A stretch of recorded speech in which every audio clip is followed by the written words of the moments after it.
Lenovo. After the exit from the top 5 smartphone manufacturer globally, the company wants to get back to their respective spot. But is it the right attempt to bring the smartphone now in India, which was released 7 months early internationally? Well, let's find out. But before we do, my name is Jonathan, this is TechTeachers, and this is my full review of the Lenovo ZUK Z1. Let's get started.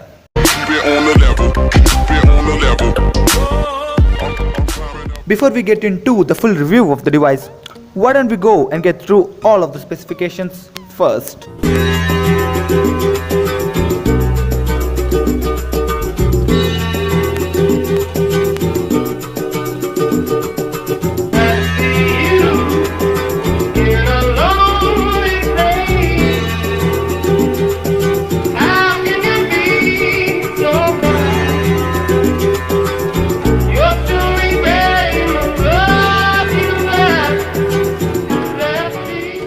As always, let's start with the build. On the right, we have the power lock and unlock key and volume rockers.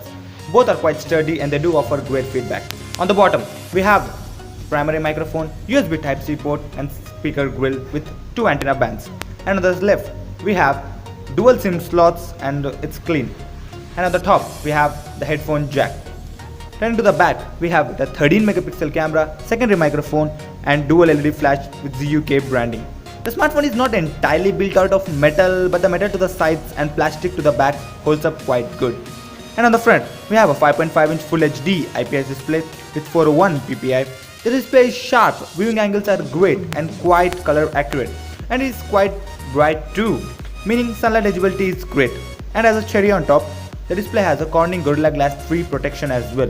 And at the bottom, there is fingerprint scanner flanked in between back and recent apps button. And yes, they are backlit. The fingerprint scanner also works as a home button, so that's quite nice too. Under the hood, the Z1 runs on a Qualcomm Snapdragon 801 chip. Now that's 4-core 400 cores clocked at 2.5 GHz each, coupled with Adreno graphics, 3GB of RAM and 64 gigs of non-expandable storage, which ensures that the performance is quite smooth for most part. And yes, you might be wondering that 801 is a 2-year-old chip. Then yes, it is, but it is a 2-year-old flagship chip.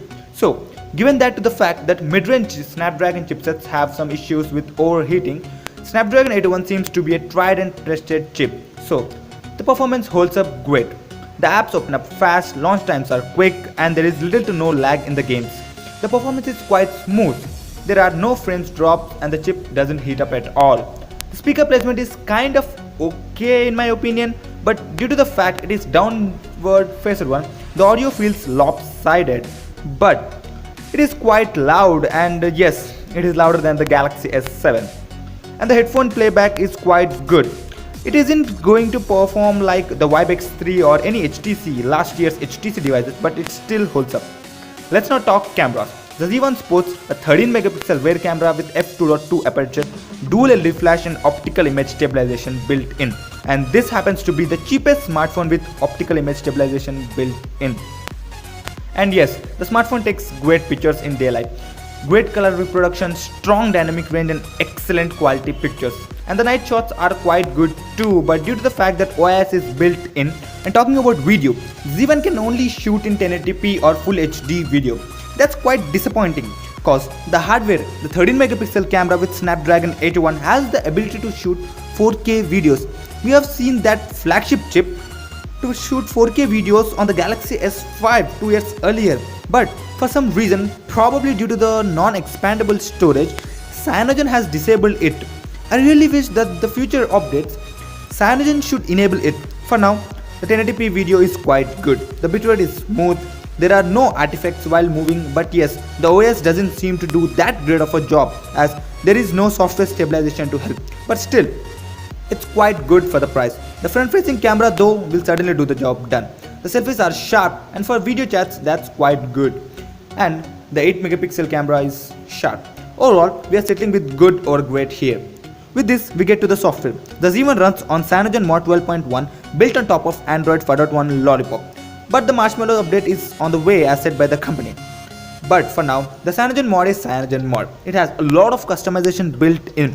There is that app themer, regular CyanogenMod mod functions like enabling on-screen navigation buttons and swapping them are present. And you can even change the entire look and feel of the device if needed. And the fingerprint scanner works great. It is on par with the fingerprint scanners that Huawei flagships have. Overall, if I talk about CyanogenMod, the only thing that comes into my mind is customization, and there's a lot here. Which finally brings us to battery life. The Z1 sports a 4100 mAh non-replaceable battery, and the battery life is simply amazing. I got over 6 hours of screen on time constantly. Well, your mileage may vary of course, but for me that kind of SOT is great overall. Z1 lasts and lasts long. It is one of the few phones which, if charged fully, I can be fully confident that I don't need to hunt for the charger anymore in the day. And that's something that excites me a lot. And the Z1 seems to be good step for $34.99. I know. And it's a sweet deal unless you're not a Xiaomi fan. But it all seems to be too good from my mouth, right? But there is one con that I faced. As addressed by Ash from C4VTech, the cellular reception is not that good. I tried to test it out and I live in an area where there is good cellular reception. But to test it out, I moved to a place where there was not that good network. And my Z1 was showing no network. That's weird, as even my iPhone 5 and Lenovo K3 Note was showing 3 points. So bear that in mind. Overall, if you live in those parts where there are no cellular issues, then Lenovo has checked all boxes correctly, as the Z1 has great build quality, great screen, great camera, great performance and an outstanding battery life. So it's a complete package. But this smartphone might not alone bring Lenovo back to the 4th spot. But it just shows us that how aggressively Lenovo prices its smartphone and how hard it tries to get people's attention back. So this smartphone is a huge thumbs up from our sides, and if you are interested to buy one, then I will be linking the links right below the like button. And that pretty much winds up the video. Hopefully enjoyed the content. If you did, definitely like. The one who's standing in front of the camera, Jonathan Feeling, make sure to crack that like button. And if you thought this video sucked, don't forget to give me a thumbs down and let me know in the comments down below what you didn't like, so that I can keep up and come with a good one for the next time. And if you thought this video was good and you really appreciate it, go ahead and get subscribed. And then this has been Jonathan from TechTeachers, reminding you to check out my last review on the best budget smartphone under 7K if you don't like this smartphone or you don't have that budget. Until then, thanks for watching. I'm